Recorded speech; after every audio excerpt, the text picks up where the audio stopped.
Hello everyone, আমি সৃজিতাদের ব্লগে আপনাদের সকলকে স্বাগত জানাই। চলে এসেছি আমার বার্থডে পার্ট 2 ব্লগ নিয়ে। তো এখানে আমি দেখাবো আমি বার্থডের জন্য কি কি শপিং করেছি, আর কি নতুন জামা কিনলাম, কি কি জিনিস কিনলাম, আর রাত্রের খাওয়া দাওয়া, কেক কাটার ভিডিও, বন্ধুদের সাথে কি কি মজা করলাম, আনন্দ করলাম, চলুন আপনাদের সাথে শেয়ার করি। তো আমার বার্থডের জন্য আমি এই জিনিসগুলো কিনেছি ডেকোরেশনের জন্য। এই ক্যান্ডেলগুলো কিনেছি আমি, যেগুলোর প্রাইস 20 টাকা করে নিয়েছে এবং খুবই সুন্দর দেখুন।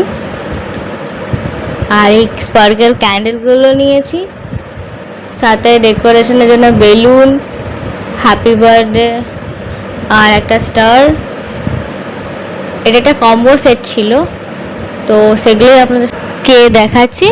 আর মা এদিকে বিরিয়ানি বানাচ্ছে, তো বিরিয়ানির জন্য মা আলু ভাজছে আর চাল তো সিদ্ধ হচ্ছে, আর এই সমস্ত কিছু রেডি করা আছে। আর যেহেতু ভেজিটেবল চপ হবে, তো ভেজিটেবল চপও বানানো হবে।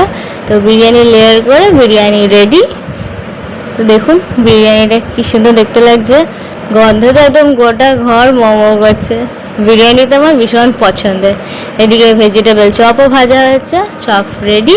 চলুন আমি কীরকম করে ডেকোরেশন করেছি আপনাদেরকে দেখায়। এই আমি যদিও খুব একটা ভালো সাজাতে পারি না, তাও ওই আর কি চেষ্টা। কেমন হয়েছে সাজানোটা অবশ্যই বলবেন, আর আমাকে কেমন লাগছে নতুন ড্রেসে অবশ্যই জানাবেন। এরপর আপনাদেরকে দেখাবো আমার বার্থডে কেক। চলুন, একটা স্ট্রবেরি ফ্লেভারের কেক। কেকটা কেমন হয়েছে অবশ্যই জানাবেন। এরপর আমি কেক কাটবো।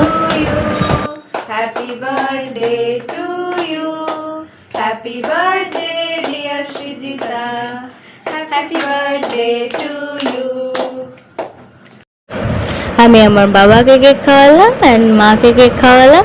এরপর আমরা সব বন্ধুরা মিলে কেক আর সাথে কোল্ড ড্রিঙ্কস খেলাম। আর ডিনারে সবার প্রথমে পাতে পড়ে গেল টমেটো সস। এরপর চলে এলো গরম গরম ভেজিটেবল চপ, তার সাথে চলে এলো স্যালাড। স্যালাডে ছিল শসা আর পেঁয়াজ। এরপর আসছে বিরিয়ানি, যেটা সবাইকার ফেভারিট। আপনাদেরও ফেভারিট কিনা অবশ্যই জানাবেন।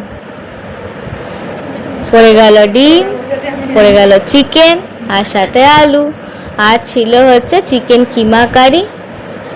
এটা ছিল আজকের রাতের মেনু। আর শেষ পাতে ছিল পান্তুয়া, আর একদম সবার শেষে আমুলের কেসের পিস্তা আইসক্রিম। এই হচ্ছে আমার দুই বন্ধু ছোটোবেলাকার। এরপর আমি গিফট আনপ্যাকিং করব। এটা আমার ছোটোবেলাকার বেস্ট ফ্রেন্ড রিঙ্কি আমাকে দিয়েছে। তো চলো গিফটটা খোলা যাক। দেখি কি দিয়েছে, মনে হচ্ছে বেশ ভালোই কিছু থাকবে। ওয়াও, কি সুন্দর ময়ূর, ভীষণ সুন্দর হয়েছে রিঙ্কি, খুব পছন্দ হয়েছে। ঘরে দেয়ালে টাঙিয়ে রাখবো।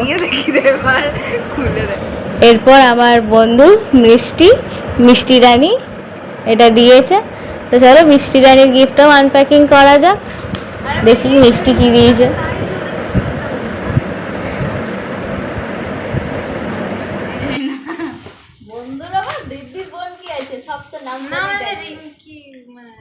স্কুলে তখন খালি ভাই করছে, এই মন্ত্রী এসছে ভিডিওটা এতক্ষণ ধরে খুলতে লাগছে। পেশেন্সটা আমি স্যালিউট করছি। গর্দু দাদা মাই ফেভারিট। সুন্দর এটা দিয়েছে মেম দিদি। তো মেম দিদির গিফটটা আনপ্যাকিং করি, দেখি কি আছে। গিফট খুলতে কার না ভালো লাগে, আর পেতেই বা কার না ভালো লাগে। এতে ছিল একটা রেড কালার পার্স, যেটা আমার ভীষণ পছন্দ হয়েছে। তো আজকের ব্লগটা এই পর্যন্ত, দেখা হবে নেক্সট ব্লগে।